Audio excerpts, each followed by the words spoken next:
Petit Pont, les enfants ont la parole. On va parler de la C1, des huitièmes de finale aller. Quelle équipe les a impressionnés? Ce sera juste après ça. RTL Foot. RTL Foot. Petit Pont. 20h40, c'est l'heure de la parole des enfants tous les samedis soirs. RTL Foot Petit Pont. Les enfants ont la parole avec notre partenaire l'hebdomadaire pour le foot de 7 à 77 ans et même bien au-delà. Pour vous abonner, je vous rappelle, journal petitpont.fr. Les enfants ont été interrogés cette semaine sur la Ligue des Champions, évidemment, c'est ce qui les fait les plus rêver. Sur les huitièmes de finale aller, un petit débriefing avec des pros du ballon. Ils n'en ratent pas une. Bonjour, je m'appelle Loane et j'ai 16 ans. Je m'appelle Nino, j'ai 12 ans. C'est Oscar, 15 ans. Sacha, 11 ans. Joseph, 14 ans. Les matchs allés, genre les 1-0, 2-0 à la limite, 3 buts d'écart, ça veut rien dire. Après, c'est vrai que le PSG a montré que c'était une très grande équipe européenne. PSG ont su avoir une performance incroyable. Ils étaient concentrés, ils étaient très collectifs. Ils ont su gagner le cœur des fans, donc ils sont sur la bonne voie. Le carré final, moi je le vois Paris, le Bayern, Chelsea, Liverpool. Chelsea sont pas assez forts. Après Giroud, comme par hasard, Giroud qui met un retourné. C'est pas tous les jours qu'on voit. Mais c'est une bonne chose pour Chelsea. Et puis c'est une bonne chose pour Giroud aussi, qui marque des buts comme ça. C'est quand même bien, ça doit lui donner de la confiance. Moi, je pense que Chelsea vont se faire éliminer. Même au match retour, ils vont perdre contre l'Atlético. Le match retour, Real Madrid-Atalanta, je sais pas pourquoi, mais je vois une victoire d'Atalanta. Je trouve que Mendy, qui est le buteur du match, c'est un peu le sauveur de l'équipe durant ce match. Donc voilà. J'ai l'impression qu'ils sont plus trop au niveau et qu'il y a plus trop l'envie en ce moment. City, cette année, je trouve qu'ils ont une défense très solide comparée aux dernières années. Et donc, je pense qu'ils sont très capables de gagner, aller loin dans la compétition. Et voilà. Guardiola, il a trouvé la bonne formule. On peut voir qu'il fait jouer Gundogan super haut et ça lui réussit. Après, il donne plus de temps de jeu à Mahrez aussi et ça, on voit que ça porte les fruits. Et du coup, c'est plutôt pas mal. Bayern, je les trouve aussi performants que Manchester City. S'ils continuent dans cette voie, je pense qu'ils sont largement capables de gagner la coupe une deuxième fois. Non, je pense que c'est vraiment les favoris. Ils ont leur place en finale, ça c'est obligé. Moi, je pense que si le PSG rencontre le Bayern, je pense qu'il y a beaucoup plus de chances qu'on les batte. On peut franchement aller défier, voire battre le Bayern. Voilà, c'est un optimiste, un supporter du Paris Saint-Germain sans doute. Il voit bien l'Atalanta renverser le Real. Pourquoi pas l'Atlético Chelsea? Ils ont été impressionnés par City et le PSG quand même. Oui, logique sur Manchester City. Je suis pas du tout d'accord avec le jeune enfant qui a dit que le Bayern était plus impressionnant que Manchester City. Il ne doit pas avoir les bonnes chaînes, je pense. Mais il y en a un autre qui pense que le PSG, s'il joue le Bayern maintenant, ils le peuvent se taper sans alors, sur Chelsea, c'est très intéressant parce qu'ils ont notamment renvoyé Frank Lampard parce qu'ils estimaient qu'il prenait beaucoup trop de buts. Et c'est vrai que Thomas Tuchel a solidifié un petit peu cette équipe. Donc, bonne analyse. Quand c'est bien, je le dis aussi. Bonne note alors. Alors, faut pas s'enflammer, mais c'est en progrès.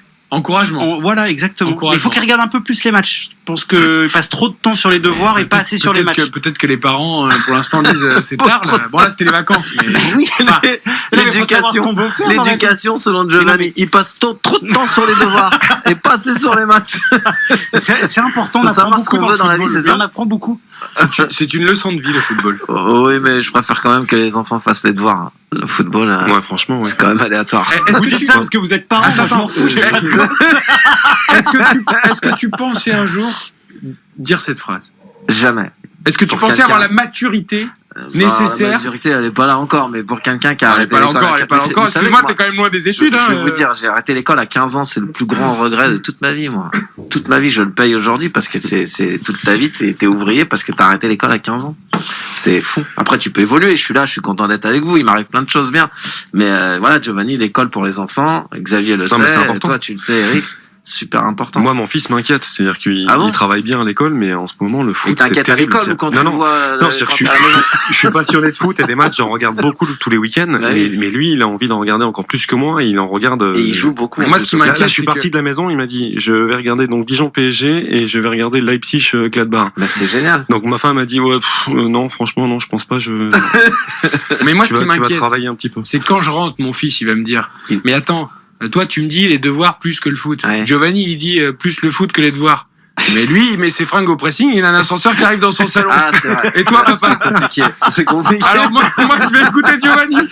Je vais faire le foot à la place des devoirs. Qu'est-ce que tu veux répondre à ça? C'est un peu notre Mbappé. C'est avec mort. Giovanni, c'est mort. Voilà, c'est mort. fou. Donc il faut pas que ton fils écoute l'émission. Autre dossier avec les enfants, le match Mbappé-Haaland. Écoutez les enfants. On peut comparer Haaland, Mbappé, Messi, Ronaldo, mais c'est pas du tout la même chose. Comparer Haaland à Messi, Haaland, c'est quelqu'un qui va très vite, c'est pas forcément quelqu'un qui va faire des passements de jambes, des petits ponts. On a rarement vu des neufs avec autant de puissance, avec autant de capacité, avec une aussi force mentale et physique. Mais Haaland, Ronaldo, c'est vrai que je comprends quand même avec la vitesse, la percussion. Je pense pas qu'il soit comparable déjà. Maintenant, faut voir Haaland sur le long terme ce qu'il va faire. Pour l'instant, il a quasiment rien gagné dans sa vie. Et Mbappé, on peut le comparer à Messi, oui, mais après je trouve que les gens voient trop Mbappé comme quelqu'un de technique qui va faire des petits ponts, qui va faire tout ça. Pour ma part, je trouve qu'Mbappé est meilleur que Haaland dans le sens où il a su prouver sa puissance dans les grands matchs depuis qu'il est arrivé dans le foot. Aussi, quand même qu'il a marqué quasiment contre tous les grands clubs de l'Europe. Aussi qu'il est avancé dans les palmarès dû à sa Coupe du Monde qu'il a gagnée avec la France en 2018. Et qu'il est sûrement en voie du Ballon d'Or dans les prochaines années, et même cette année, qui sait. Donc pour moi, Mbappé est meilleur que Haaland. Moi, je trouve que Mbappé, les matchs où il fait les meilleures prestations, c'est quand il est vraiment complémentaire au PSG et qu'il joue sur sa vitesse et sa précision, et pas qu'il joue quand il joue en tant que technicien de l'équipe et de celui qui va faire la différence sur des dribbles, sur des actions, sur de très beaux gestes techniques.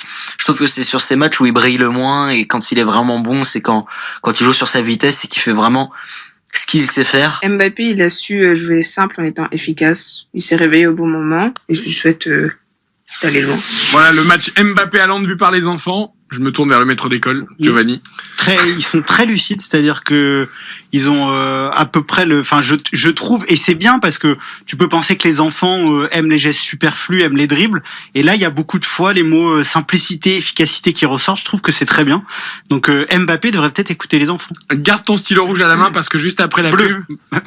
Oui, mais rouge parce que tu es le maître d'école. C'est le micro, Non, mais il confond avec le micro. C'est le micro qui est rouge.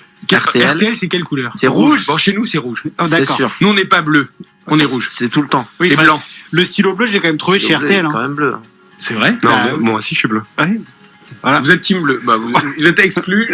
Pendant la pub, vous êtes exclus. Non, mais parce qu'il y a deux Moi élèves aussi. qui nous attendent. Hugo Hamelin, Raphaël Quentin. Ah, ils sont sages. Eux. Marseille-Lyon. Demain, grosse affiche Oh en là intégralité là sur là la télé là. juste après Aïe, la aïe, pub.